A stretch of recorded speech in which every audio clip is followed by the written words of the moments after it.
네, 기도하겠습니다. 은혜가 풍성하신 하나님, 참으로 감사를 드립니다. 주의 이름으로 저희들이 함께 모여싸우니 이 시간을 축복하여 주옵시고 하나님의 풍성한 생명과 하나님의 뜻을 저희들에게 조명하여 주시옵소서. 더욱더 하나님을 사랑하기를 원하오니 저희들을 깊은 곳으로 인도하여 주시고 정말 주 예수 그리스도 안에서 뿌리를 깊이 내리며 주님 안에서 행하는 저희들의 삶이 될 수 있도록 인도하여 주시옵소서. 예수님의 이름으로 감사하며 기도드립니다. 아멘. 네, 우리 책으로는 97쪽입니다. 97쪽. 네.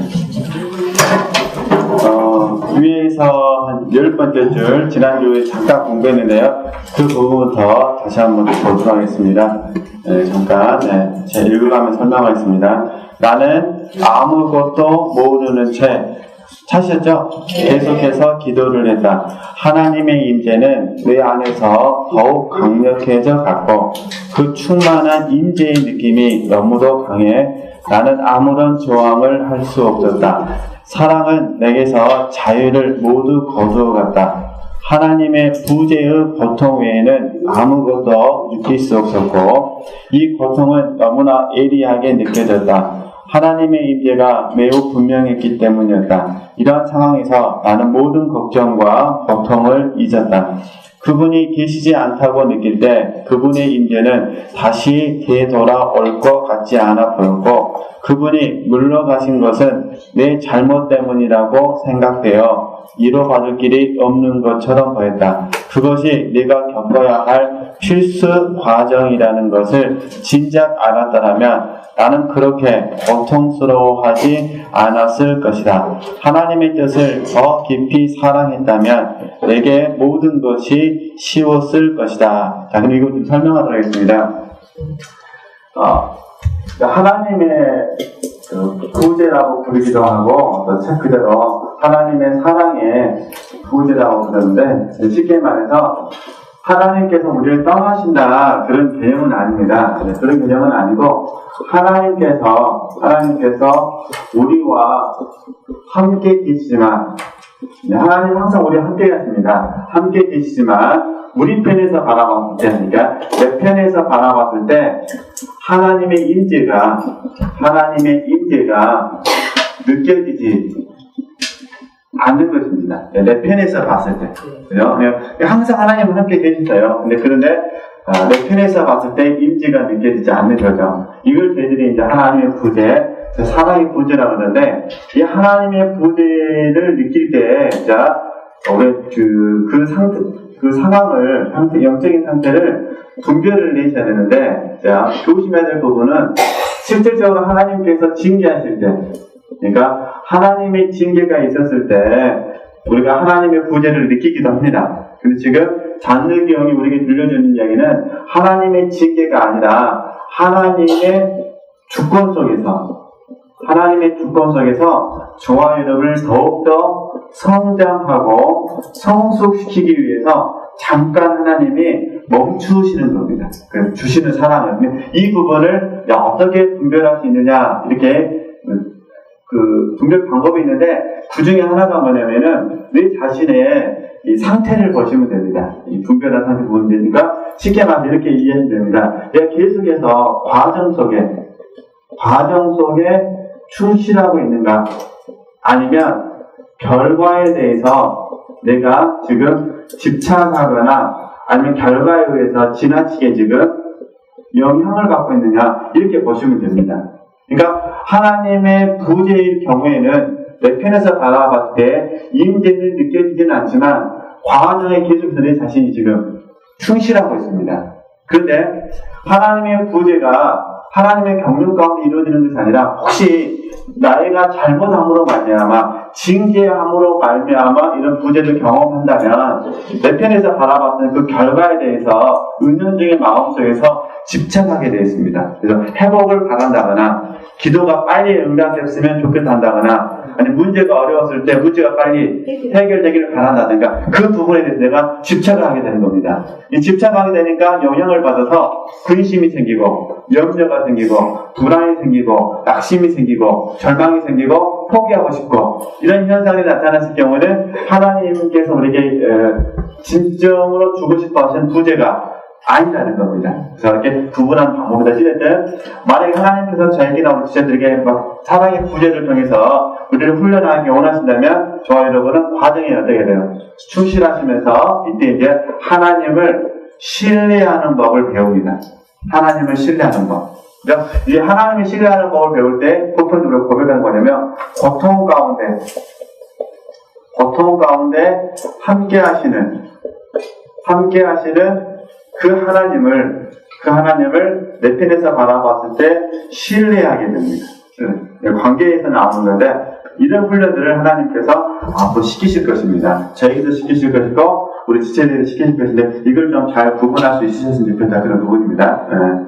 결국은 하나님의 일제가 느껴지지 않을 때 여러 가지 하나님의 경륜이 있지만은 단순하게 말씀드리면은 저와 여러분을 더욱더 성장하고 성숙하기를 원하신다. 이 책자로 표현하면은 우리를 순전하게 하기를 원하신다. 그리고 온전하게 하기를 원하신다. 이렇게 그 과정 가운데 우리가 하나님을 향한 신뢰를 배우게 된다. 이런 부분입니다. 신뢰를. 그래서 이 부분이 고린도전서 13장 12절, 13절 말씀을 같이 11절은 묵상하셔도 되는데요. 12절, 13절 말씀을 같이 연결지어서 묵상하시면 됩니다.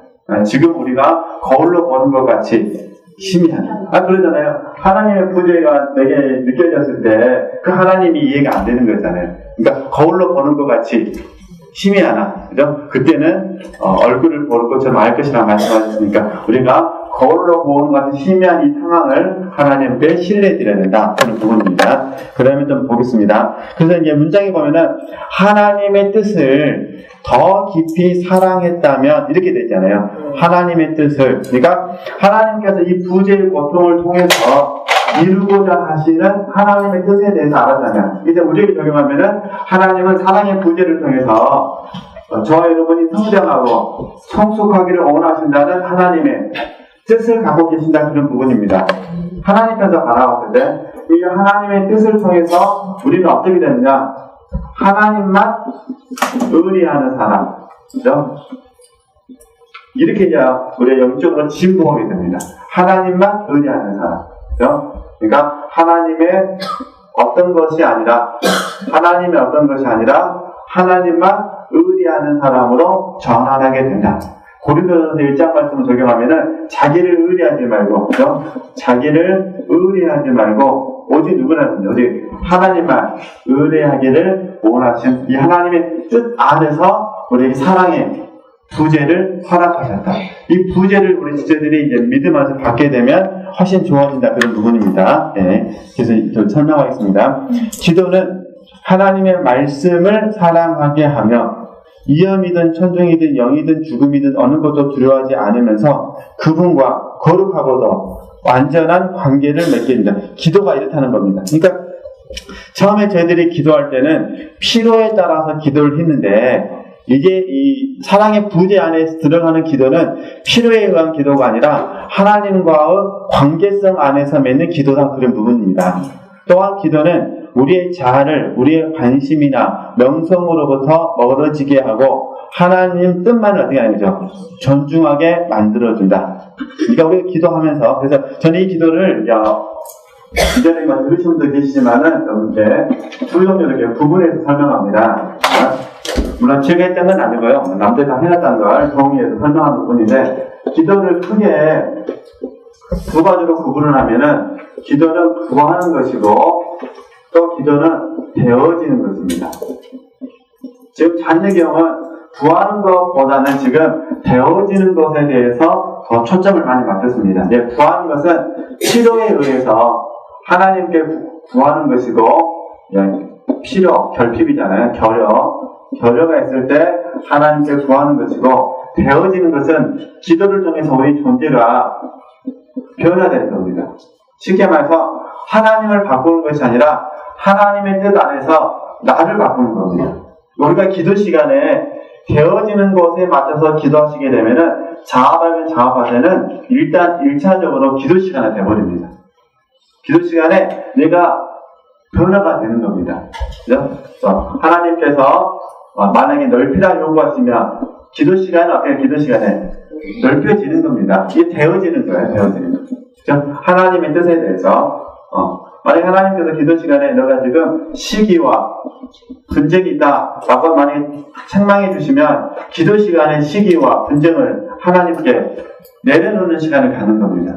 그죠? 내 마음에 그냥 분노가 있다.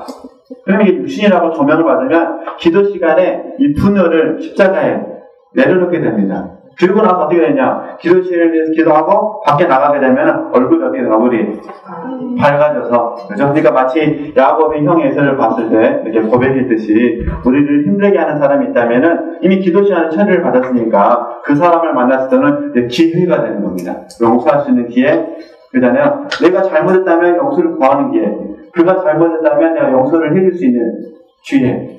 그러겠죠? 네. 이렇게 되어지면은 이 기도 자체가 우리에게 변화를 가져다 준다. 네, 이렇게 이해할 수 있을 것 같습니다. 그래서 이 부분을 좀 더 설명하면은 하나님께서는 십자가를 갈망하는 사람의 능력에 맞추어, 자, 십자가를 갈망하는 사람의 뭐에 맞춰서요? 능력에 맞추어. 그러니까 하나님은 저와 여러분의 능력을 다하십니다. 우리 지체님께서 기도하실 때 하나님 막 주님께서 주셨던 십자가를 내게 주옵소서라고 기도해도 하나님은 우리의 능력이 없으니까 주셔야 안 주세요? 안 주십니다. 자, 그러니까 전혀 걱정하지 마시고요. 역시 감동이 오면은 주가 주신 십자가 감당하겠습니다. 하시면 됩니다. 엄청나게 세게 주지 않으시니까요. 어떤 것만 주시냐? 우리가 감당할 수 있는 만큼만 주시니까요. 네. 그러면 여기서 이제 다시 한번 이 십자가의 의미도 좀 정리를 해야 될 것 같아요. 그러니까 아직까지입니다. 아직까지. 네. 잔내경은 이 십자가를 하나님의 뜻에 그냥 순종을 하겠습니다. 순종하는 삶, 이게 하나님의 뜻 안에 부르심도 다 포함되니까요. 하나님의 뜻에 순종하는 삶을 십자가라 부릅니다. 순종하는 삶. 네. 그리고 넓게는 하나님의 사명, 부르심이니까 사명에 맞춰서 순종하는 삶을 십자가라 부릅니다. 그러면 이거 이제 다시 정리하면은 하나님께서는 잔느기용의 자아라 부르겠습니다. 잔느기용의 자아를 우리 이걸 이제 혼의 생명이라 불러도 같은 말이니까 잔느기용의 자아를 지금 십자가에서 처리하기를 원하시는 겁니다. 그죠? 근데 잔느경의 자아를 십자가에서 믿음으로 처리하기를 원하시는데 단지 옆에 누굴 붙여주셨냐? 시댁 식구들을 붙여놓으셨습니다. 그러니까 제가 이게 다시 조심스러워 말씀드린 겁니다. 시댁 식구가 십자가가 아니라, 그죠? 시댁 식구들을 통하여 잔느경의 자아가 깨뜨리시려는 하나님의 뜻이 뭐라는 거죠? 십자가다 그 말입니다.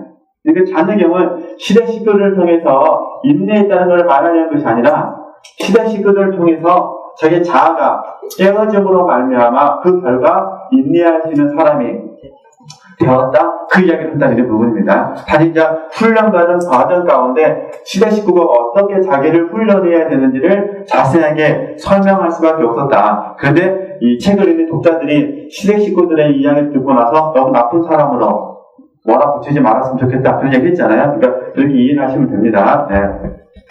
그러면 다시, 네. 그러면 이제 한편으로는 이 자아가 파쇄되는데 초점을 맞췄다면 이제 나중에는 어떻게 적용하냐면은 자아 파쇄뿐만 아니라 주님의 생명으로, 예수 그리스도의 생명으로, 새 사람이잖아요. 생명으로 체험받는 부분을 또 말합니다. 이제 지금은 자기 자아가 파쇄되어지는 것을 말합니다. 그죠? 계속 우리가 공부했던 게 중에 크게 하나가 뭐냐면은 자기 사랑이었잖아요. 그죠? 그 다음에 자기가 교만하다는 사실을 발견했다. 자기 사랑, 그 다음 자기는 허영심이 굉장히 강한 사람이었다. 이런 얘기 지금 하고 있는 거잖아요. 그죠? 네. 자기 사랑, 교만, 허영심이라는 부분이 시대 식구들과의 관계성을 통해서 하나님께서 십자가에서 어떻게 되죠? 처리하셨다, 파쇄하셨다, 이걸 얘기하는 겁니다. 그리고 나중에 어떻게 되느냐? 하나님께서는 다시 그 시대 식구들을 영으로 사랑하기를 원하셨다. 사랑하기를 원하려 보니까 자신의 사랑으로 저만으로 허영심할 수가 없으니까 주님의 생명으로 체험받아서 나는 시대 식구들을 사랑하게 되었다. 지금 그 이야기를 하는 겁니다. 그죠? 그러니까 내가 시대 식구를 사랑했다면은 내 힘으로 사랑하는 것이 아니라 주님께서 주시는 힘으로 사랑했다. 주님께서 주시는 생명으로 사랑했다. 그 얘기를 하고 있는 겁니다. 이렇게 그 의미들을 이해하시면 됩니다. 그래서 자매경인 이 책은 1차적으로 우리가 말하는 십자가 체험을 우리에게 들려주고 있습니다. 내가 내 자아가 십자가에서 어떻게 주님과 함께 죽었는지를 하나님께서 경험을 통해서 알려주셨다. 그래서 이렇게 구절을 이해하시고 보시면 되실 것 같습니다. 그러면 다시 하나님께서는 십자가를 갈망하는 사람의 능력에 맞추어 어느 정도 무게의 십자가를 지어야 하는지 잘 알고 계신다. 그러니까 염려하지 말라 그랬습니다. 하나님께서 절대 저하고 여러분에게 아프리카에 보내지 않으십니다. 우리는 거기에 갈 만큼 건강하지 않습니다. 그죠? 그죠? 애로워서 우리는 못 살 겁니다. 애로움을 극복해내지 못한 사람들이니까. 나는 더욱 어떻게 했습니까? 이제 인내했고 결국 십자가가 없는 상태나 십자가를 갈망하는 부족한 상태가 풍족한 상태보다도 더 유익하다는 것을 이해할 수 있었다. 풍족한 상태는 자기에만 뭐하는 거죠? 살찌운다. 그러면 우리 자신은 결코 죽을 수 없을 것이다. 자기에는 너무도 강교하고 위험하게 모든 것에 엉겨 붙어 있다. 이제는 자기 사랑, 자기의 그다음에 교만한 마음, 허영심 이런 모든 부분들을 하나님께서는 십자가를 통해서 깨뜨리기를 원하셨다. 그 얘기를 하는 겁니다. 내가 어둠과 십자가를 거쳐야 할 시간에, 이렇게 말하는 어둠은 영적 시련입니다. 내가 어둠, 영적 시련, 하나님과 교통이 되지 않는 그 시련, 어둠과 십자가를 거쳐야 할 시간에 나를 가장 방해했던 것은 서두르는 뭐라고 하죠? 나의 태도였다. 이걸 저희들이 조급함이라고 그러잖아요. 인내하지 못한 모습. 어떤 일에 대해 내가 무의식적으로 변명을 하면 시댁 식구들은 내가 죽을지에 빠졌다고 말했다. 제가 생각해도 객관적으로 봐도 좀 시댁 식구들이 좀 너무 좀 과한 것 같습니다. 환자들 같아요. 나의 변명은 나를 맞추는데 도움이 되지 못했다. 그들의 엄격한 태도가 오히려 내게 더 필요한 것이었다. 그러니까 잠깐만요. 변명에 대해서 좀 설명하면요. 사람은 어느 누구나 선악과를 따먹은 후손이잖아요. 그렇죠?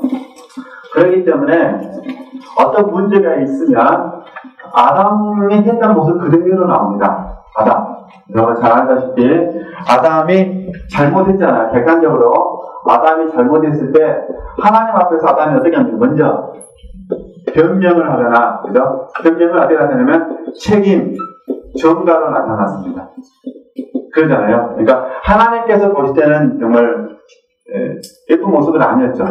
결국은 책임 전가했다는 것은 하나님께서 잘못하셨다 이렇게 된 거니까, 그죠?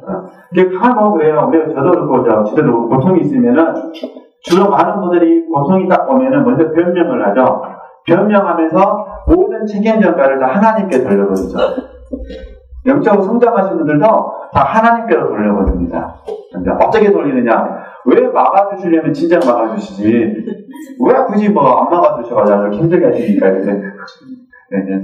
또 사역자 같은 경우는 하나님께 왜 처음 멘티를 내게 붙이셔가지고 나를 힘들게 하십니까? 이게 다 누구한테 좀 하는 거죠.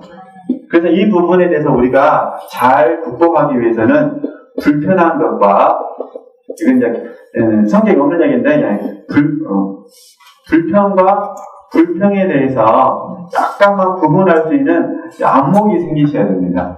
그러니까 실질적으로 전화 메시지들이 사역자들 입장에서 봤을 때 누군가에게 불편함에 대해서 이야기할 때가 있습니다. 그렇죠? 모이면 이야기하시잖아요. 안 그러신가요? 불편한 얘기를 하시잖아요. 근데 이제 말이, 이 불편이 잘못되면 뭐가 생기냐면은, 불편으로 시작했다가 불편으로 끝내야 되는데, 불편이 뭐로 끝나버리는데? 불평이 되죠. 불평이 되면 어떻게 되냐면, 여기서 진짜 원망과 시비가 이제 생기게 되죠. 그리고 좀 심해지면은 판단과 정죄가 되죠. 불편해지면.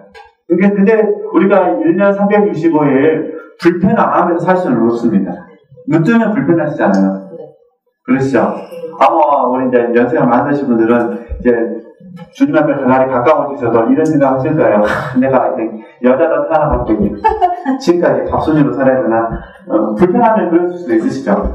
안 그러시나요? 지금 아침 일어나면 행복하세요? 음식 만들 생각하면은. 안 그러시죠? 내가 여자로 태어난 것보다 좋습니다. 네, 알로래요?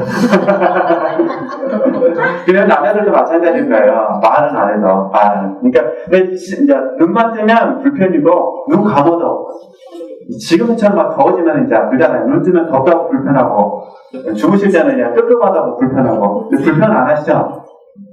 안 하시죠? 믿습니다.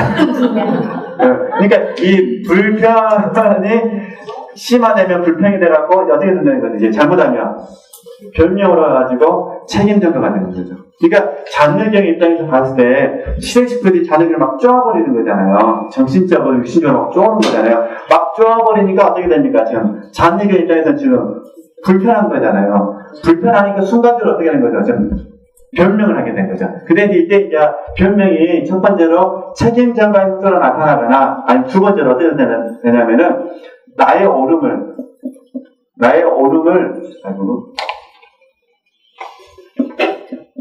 오름을 증명하는 쪽으로 나타납니다.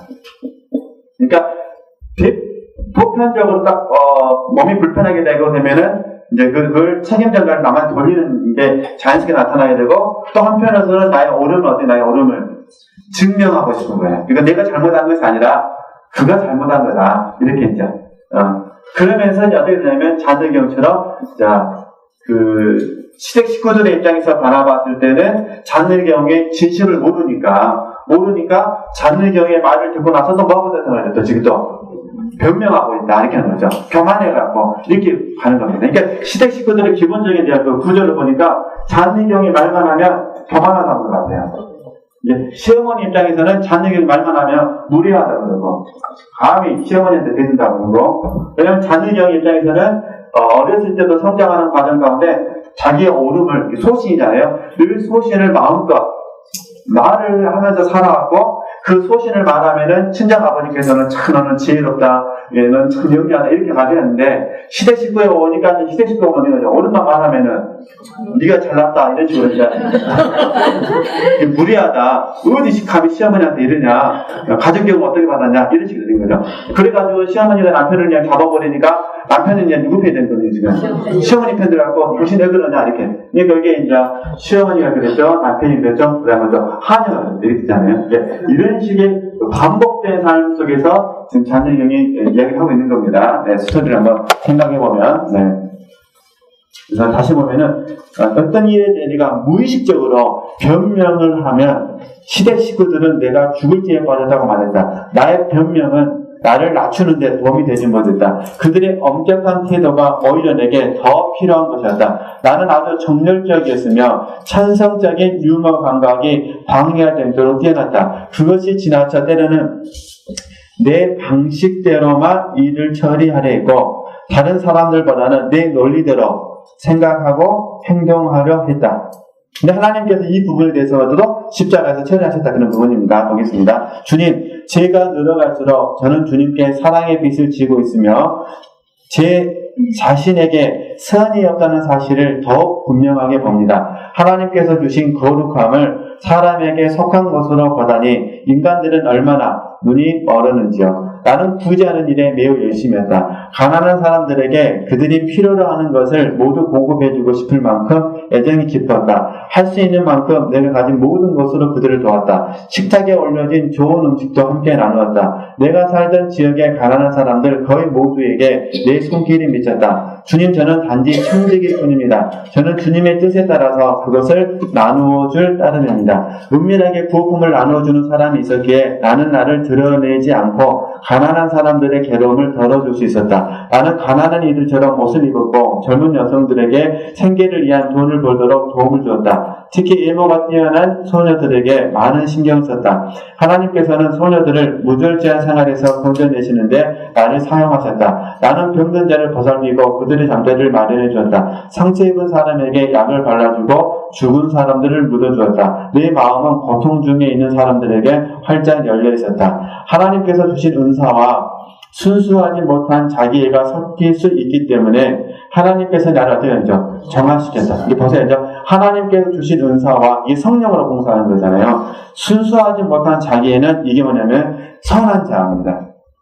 우리가 하는 말을 바꾸면. 그러니까 선한 자아가 선악되어 버리면은 안 되기 때문에 하나님께서는 나를 정화시키셨다. 그 기간은 매우 어떻게 하죠? 힘든 시간이었다. 그토록 쉽고 기뻤던 부지행위가 점차 견딜 수 없을 만큼 무겁게 느껴지기 시작한 것이다. 내가 그런 일을 하기에 얼마나 부족한 자인지 발견했기 때문이다. 내가 하고자 했던 것이 얼마나 커다란 실패인가를 확인한 뒤 내 마음은 모든 감각적인 즐거움으로 멀어졌다. 그래서 이 부분을 잠깐 정리하도록 하겠습니다. 네.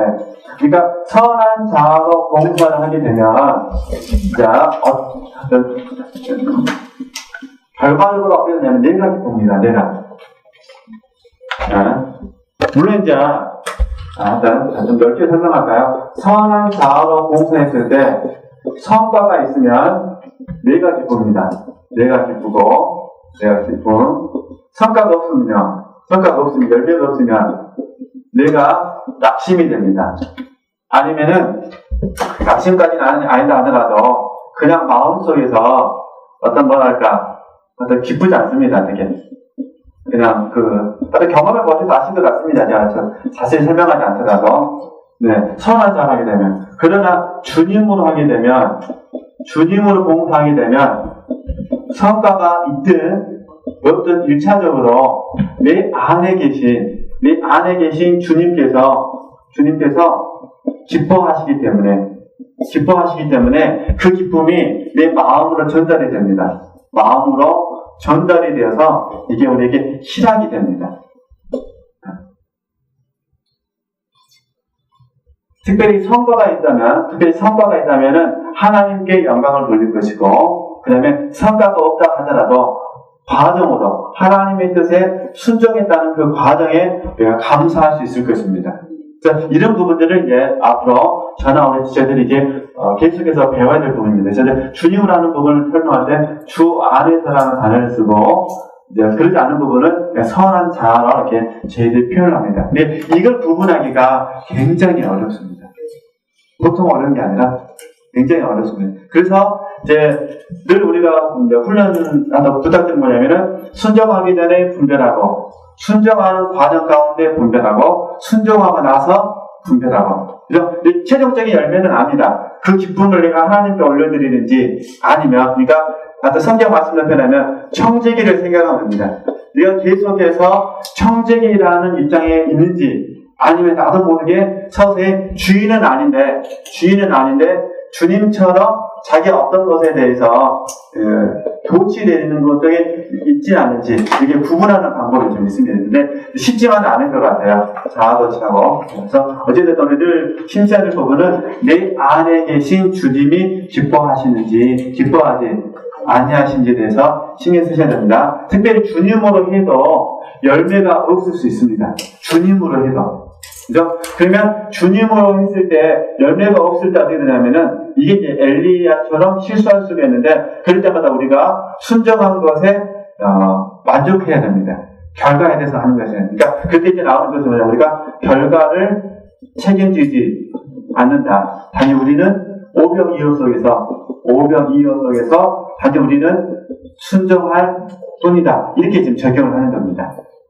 주님으로 해도 결과가 좋지 않을 수도 있다. 그래서 이걸 보여준 말씀이 마태복음 11장 말씀입니다. 올소이다. 이렇게 된 것이 아버지의 뜻입니다. 주님이 예를 써도 안 되는 건 안 되는 겁니다. 그죠? 그렇게 이해하시고요. 어쨌든 지금 이제 자녀 경영의 체험전에서 다시 한번 배우는 거는 선한 자아 했던 것과 주님으로 행한 것에 대한 분별하는 법을 배우셔야 된다는 것. 그런데 선한 자아로 하게 되면 성과가 있으면 내가 기뻐서 나도 모르게 해서 자랑하고 싶고, 그죠? 간증이라는 이름으로 자랑하고 있었고, 혹시 성과가 없으면 나도 모르게 낙심이 돼가지고 이제 다시 뭔가를 시작할 용기를 잃어버리게 되고, 소망을 잃어버리게 되는 거죠. 네, 그래서 선한 자, 주로 이제 선한 자를 가져가는 사람들 중에서 이제 인간관계라는 부분에 특별히 이 선한 자 쪽에 하나가 이제 뭐가 있냐면은 배품이라는 부분을 예를 들어 배품이라는 부분을 굉장히 잘하신 분들이 계세요. 이런 분들에게 하나님께서 선한 자로 하는 부분을 실패하도록 하시기 위해서는 많이 배신을 많이 당해요. 배신. 배신 당하거나 너는 깨달으셔야 되는데 주로 선한 자를 가지신 분들이 배신을 당하게 되면 사람이 독해집니다. 좀 독해진 게 아니라 엄청 독해집니다. 그래서 어떻게 되냐? 그 상처가 너무 커가지고 마음의 문을 닫아버려요. 그리고 그 상처 속에서 내게 접근하고 있는 모든 사람을 봅니다. 또 뭐가 도와달라면 저것이 또 배신할 건데. 그래서 이제 인간에서 옳은 말이면서 옳지 않은 말이 있잖아요. 사람을 절대로 믿어서는 안 된다. 근데 그게 한편으로는 좋은 말이면 한편으로는 슬픈 이야기예요. 그러잖아요. 부모가 자식을 믿지 않는다. 얼마나 슬픈 이야기입니까? 안 그런가요? 뭐 주로 뭐 배신을 누가 합니까? 자식들이 하지. 안 그런가요? 뭐 앞집에 있는 뭐 수녀가 배신하고 있습니까? 고작 해봐야 앞집에 있는 사람들이 배신하는 거는 뭐 사과 몇 개라든가 돈으로 따지면 그네요 자식들은 내 인생을 배신해버리는 겁니다. 물론 이제 그때 이제 깨닫는 거죠. 아, 내가 자녀 교육도 선한 자아로 했구나. 그러잖아요. 전능이 된 거잖아요. 부모가 자녀를 살아가는 거는 당연한 거니까. 네. 그렇게 가면서 우리가 영적으로 승화가 되는 거죠. 네. 어쨌든, 네. 그래서 이제 우리가 계속해서 관심을 갖는 게 이제 하나님께 분별력을 더해달라고. 그래서 분별력. 그래서 이 분별력을 저희들이 통틀어서 영적 지각이라고 그러잖아요. 네. 저는 그래서 개인적으로 사역자로서 굉장히 그런 말 들으면은 막 서글플 때가 있어요.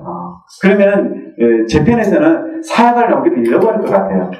우리 집사님들께서는 어떠신지 모르겠는데 그러잖아요. 함께 한 5명이 모여서 사역을 한다. 근데 아무도 안 믿으면은 그냥 믿을 사람 없어. 나는 하나님만 믿을 거야. 근데 나는 괜찮아요. 하나님께 드리는 고백인데 근데 그 옆에 있는 사람은 서운할까요? 서운하지 않을까요? 서운하죠. 그럼 내가 뭐하러 당신을 멘토로 둘까?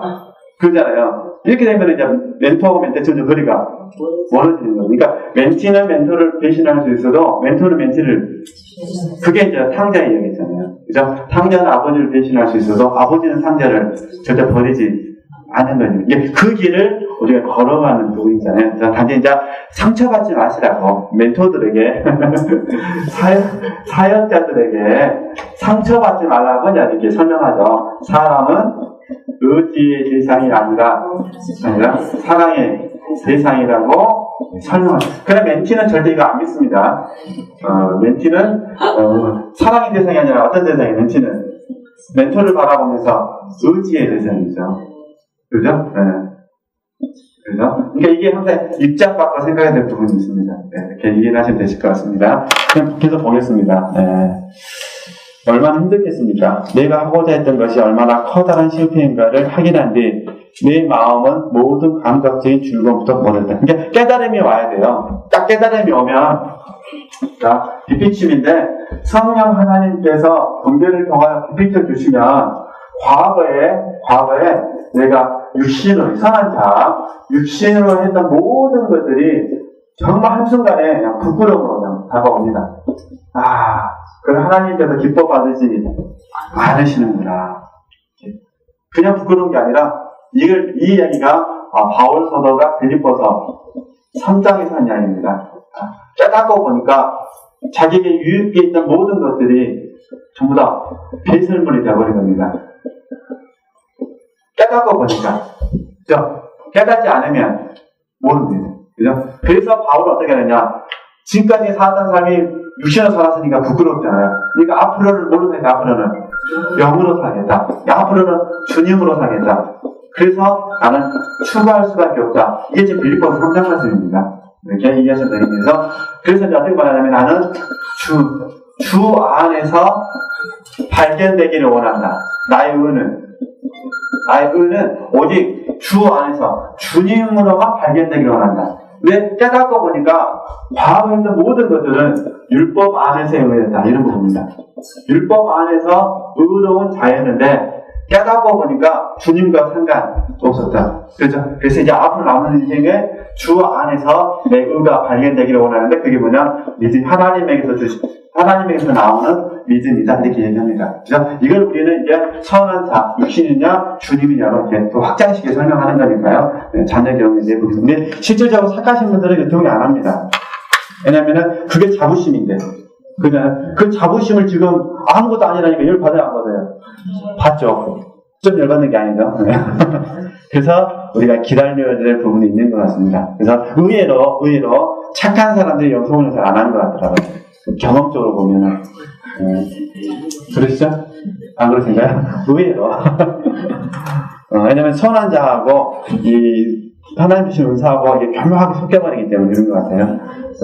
그래서 하나님께서 저와 여러분의 내면을 정확하게 보게 하셔가지고 죄로 죄성으로 인해서 힘들어하는 시간을 주십니다. 한해 맺히도록. 그렇죠? 그래서 그것과 싸우게 합니다. 계속 보겠습니다. 화음을 이루는 하나의 소리. 한쪽 눈에 천연두가 많이 퍼져 나는 시력을 잃는 것이 아닌가 두려웠다. 코와 눈 사이에 자주 염증이 생겼고 그것을 절개할 때까지는 굉장한 통증을 느끼게 했다. 통증이 머리까지 퍼져서 베개를 벨 수가 없을 정도였다. 신경에 아주 예민해져 아주 작은 소리도 나를 더욱 고통스럽게 했다. 내가 이런 상황이었음에도 시대 식구들은 내 방에 와서 뭐라고 큰 소동을 일으키곤 했다. 정이 뚝뚝 떨어지겠죠?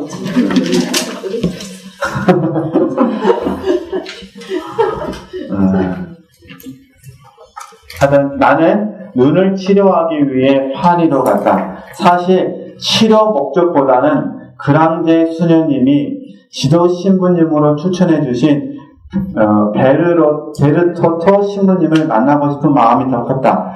신부님은 하나님을 깊이 체험하신 분이었다. 이게 참 잔의경이 대단한 게 본인도 굉장히 영적인 깊은 세계를 추구했는데 끊임없이 영적 세계에 대한 어떤 갈망 있잖아요. 갈망, 주림이라고 분다했습니다. 이 주림에 대한 욕구가 굉장히 강하셨던 것 같아요. 그러니까 남들이 이해할 수 없는 추구정신이 있으셨다는 생각이 듭니다. 그러니까 잔내경의 그 마음을 본인은 뭐라고 보냐면은 이 모든 것을 부르심으로 부른다. 내적 부르심. 그러니까 사역에 관한 부르심이 아니라 사역은 외적 부르심이 좀 가깝고 사역에 관한 부르심이 아니라 내적 부르심. 지금 현재 신앙생활에 대해서 만족하지 못하고 저 하나님 앞에 바르게 서고 싶어하는 욕망, 그러니까 그 추구가 있다 보니까 이 부분에 의해서 환경이 지금 굉장히 고통스러운데 그것보다 더 중요한 거는 나를 도와줄 영적 멘토, 지도자를 만날 수 있다고 생각하니까 파리에 갔다 그런 부분입니다. 남들이 보기에는 치료차 같지만은 그 잔내경 입장에서는 영적 지도자를 만나서 내적 부르심에 대한 도움을 받고 싶었다. 이렇게 이해하시면 되실 것 같습니다. 네, 보겠습니다. 네. 파리로 떠나기 전 친정 아버지에게 인사를 드리러 갔다. 아버지는 이것이 마지막 인사가 되리라고는 전혀 생각하지 못하셨지만 각별한 애정으로 나를 포옹해 주었다. 이제 파리는 이전처럼 두려운 것이 아니었다. 붐비는 군중은 나를 더 깊이 하나님께 침잠하도록 도와줬고, 그 뭐냐면 하나님께 더욱더 몰입될 수 있도록, 그죠? 몰입될 수 있도록 도와줬단 말입니다. 거리의 소음은 내면의 기도를 더 많이 할 수 있도록 해주었다. 베르토토 신부님을 만났지만 사실 그 만남은 별다른 도움이 되지 못했다. 하지만 이 역시 나에게 유익한 것이 되었다. 하나님을 제외한 누구에게도 기대지 않고 오직 하나님 앞에서 내 자아가 진정으로 죽을 수 있게 되었기 때문이다. 아주 이 부분 좀 중요합니다. 네, 이렇게. 네.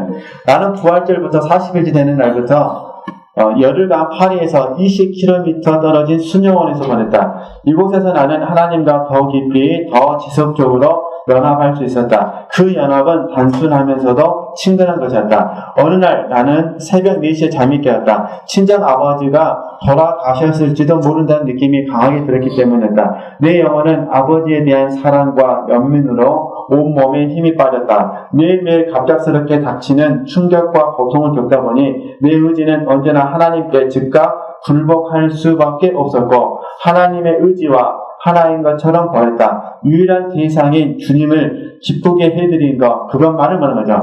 바랄 뿐이었다. 그죠? 내가 바라는 것은 두 개의 악기가 조화를 이루며 연주하듯 내 의지가 주님의 의지와 연합되는 것이었다. 네. 네, 다시 이제 정리를 하도록 하겠습니다. 네. 그러니까 조금 전에 분별이라고 했잖아요. 이 분별 속에서 뭘 보냐면은 내 생각과 내 마음과 내 의지를 보는 겁니다. 그러면서 동시에 하나님의 생각과 하나님의 마음과 하나님의 의지를 보는 겁니다. 그러니까 분별이라는 거는 두 가지를 같이 보는 겁니다. 여기에서 이제 우리가 오류에 빠져서는 안 될 게 뭐냐면은 두 마음을 동시에 봤다 하더라도 절대로 스스로에게 자책하시면 안 됩니다. 절대로 스스로에게. 그럼 어떻게 해야 되느냐? 내가 분별을 해서 선택을 하면 됩니다. 선택. 그러니까 내 생각은 A지만 하나님의 생각이 B라면 나는 어떻게 하면 되는 겁니까? A를 거절하고 B를 선택하면 됩니다. 그죠? 단지 선택하는 과정 가운데 의지를 사용해서 할 것이냐, 한 목사님 표현을 들면 의지를 들여서 할 것이냐, 의지를 들단 말은 자원하여 단마음으로 할 것이냐, 아니면 어쩔 수 없이 하나님의 뜻이니까 할 것이냐, 이 차이점이 있는 겁니다. 그죠? 근데 어떤 지체들은 내 생각과 마음과 의지가 있는 것 때문에 너무 괴로워하시는데 절대 그러시면 안 됩니다. 네, 지금 자녀 경우 다 이야기하잖아요. 이런 부분들이 있었는데 그럼에도 불구하고 하나님의 뜻을 내가 선택했다 이 얘기하는 거거든요. 그래서 이렇게 이해하시면 됩니다. 의지도 마찬가지입니다. 내 편에서 의지는 내가 원하는 것, 나의 원함은 있지만 동시에 하나님의 원함도 아는 겁니다. 제일 좋은 방법은 하나님의 원함이 내 원함이 같은 게 제일 좋겠죠. 이렇게만 되면 얼마나 좋겠습니까? 그래서 오치마님은 영적으로 더 깊은 단계를 뭐라고 말하냐면은 내 원함이 하나님의 원함이다. 그렇게 말해요. 내 원함이 하나님의 원함이 되면은 성령의 지도와 인도를 받을 필요가 없다. 그 단계까지 가라고 말합니다. 근데 그 단계는 조심해야 될 것 같습니다. 왜냐면은 분별 잘못하면은 뭐가 되어버리는 거죠? 내 소욕이 주님 소욕이 되어버리는 아주 좀 무서운 그 단계까지 듣기만 하시고 그냥 잊어버리시면 됩니다. 그래서 우리 다시 성령을 조충 배우셨으니까 성령의 인도함, 그 다음에 이것도 발전되면은요, 오남 자체가 하나님의 뜻이 되는 이 자리까지 들어가야 된다. 이렇게 이야기 하더라고요. 제가 하나님께 참 이 도전을 많이 받았습니다. 지금도 받고 있습니다. 네. 어찌됐든. 그런데 실질적으로는 하나님의 원함과 내 원함은 별로 되지가 않죠. 그러니까 각자 두 가지 악기가 조화를 이룬다 그러잖아요. 그렇듯이 나의 의지와 하나님의 의지가 있는데 내가 나의 의지를 하나님의 의지 안에 어떻게 하는 거죠? 포함시키는 거예요. 이걸 기성이라고 하잖아요. 그러니까 쉽게 말해서 나의 온대로 마옵시고 하나님의 뜻대로 하옵소서. 지금 잔디교는 이 얘기를 하는 겁니다. 그런데 나중에 더 성장하게 되면 자연스럽게 이번에죠. 내 원함 자체가. 그래서 이제 이 세 가지를 동시에 적용하는 겁니다. 그러니까 오늘은 내가 컨디션이 안 좋아요. 불편한 것들이 많습니다. 그러면은 성령의 인도하면 잘 안 돼요. 왜냐면 불편하면은 까딱 잘못하면 불편을 한다 그랬잖아요. 그러니까 불편함이 많은 경우에는 성령을 쫓으면 더 강하시겠죠. 불편함을 쳐서 복종시키는 거니까. 근데 오늘은 불편한 게 하나도 없고 그냥 아침부터 밤늦게까지 하나님만 생각하면 즐거워요. 그런 경우에는 인도함이 훨씬 쉬워지시겠죠. 그러잖아요. 근데 갑자기 그 인도함을 받다가 오늘 갑자기 마음속에서 강한 소원이 와요. 그냥 이 소원이 하나님의 뜻이라는 게 깨달아지는 거예요. 그래서 주님 뜻대로 하옵소서 했더니 바로 하나님이 즉각적으로 응답해 주십니다. 그럼 좋겠습니까? 안 좋겠습니까? 좋겠죠? 네.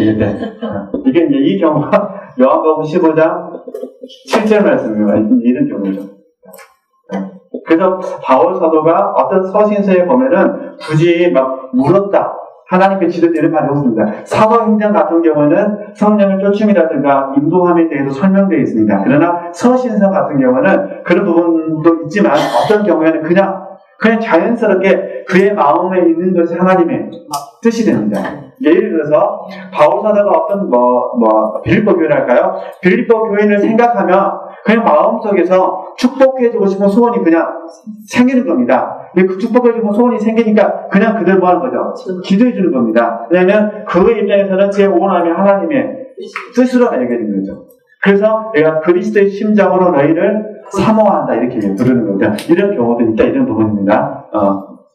어쨌든 쫓고 인도받고 온하시고 대신 온함이라는 부분들 조심하셔야 됩니다. 소유욕과 반드시 구분되셔야 되기 때문에 그죠? 이렇게 이해하시면 좋을 것 같고요. 네. 기속을 이야기하는 겁니다. 다시 한번 보겠습니다. 내가 바라는 것은 두 개의 악기가 조화를 이루는 게 하나만 될 수는 없습니다.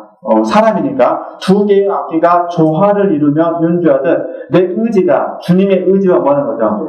연합되는 것이다. 두 악기는 같은 의미의 똑같은 소리를 내는 것은 아니지만 화음을 이루어 아름다운 하나의 소리를 낸다. 이것은 완전한 평화 안에서 세워진 의지의 뭐라는 거죠?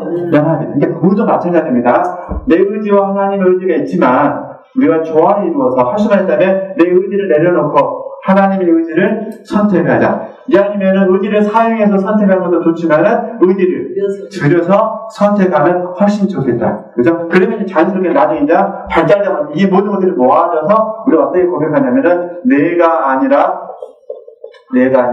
예수 그리스도 있습니다. 이렇게 되는 겁니다. 주님이 나를 통하여 사십니다. 왜냐면 내 의지는 주님의 의지가 되기 때문에 있습니다. 그러니까 내 생각은 주님의 생각이 되고 내 마음은 주님의 마음이 되고 내 의지는 주님의 의지가 되니까 주님이 나를 통하여 그를 사랑하는 겁니다. 그죠?